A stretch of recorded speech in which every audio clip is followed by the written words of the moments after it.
ఎందుకంటున్నానంటే చెట్టు పెరిగింది, కాయలు కాసింది, కానీ ఆ కాయల్లో టేస్ట్ పోయింది. ఎప్పుడుండే టేస్ట్ కన్నా మనిషి పైకి బాగానే ఉంటాడు, లోపల బోల్డెని రోగాలు ఉంటాయి. ఇక్కడ అందుకే అన్నాడు, మీరు ఫలించి అభివృద్ధి చెందాలి.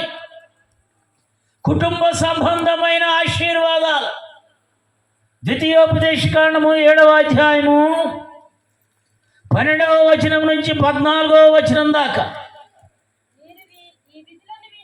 మీరు ఈ విధులను విని వాటిని అనుసరించి నడుచుకొనిన ఎడల నీ దేవుడైన యెహోవా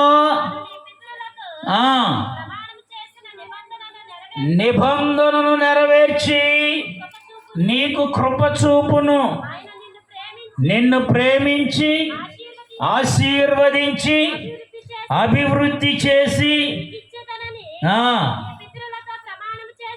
నీ పితరులతో ప్రమాణము చేసిన దేశములో నీ గర్భఫలమును, నీ భూఫలమైన నీ సస్యమును, నీ ద్రాక్షారసమును, నూనెను, నీ పశువుల మందలను, గొర్రెల మందలను, మేకల మందలను దీవించును.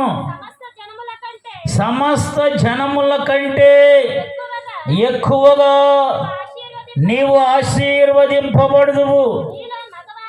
మగవానికే గాని ఆడుదానికే గాని గొడ్డుతనం ఉండదు, నీ పశువులలోనైనాను ఉండదు. చాలండి. ఫలించడం కొరకు ఏర్పాటు చేయబడిన మనం సంతానహీనులుగా ఉండటం దేవుని చిత్తం కాదు.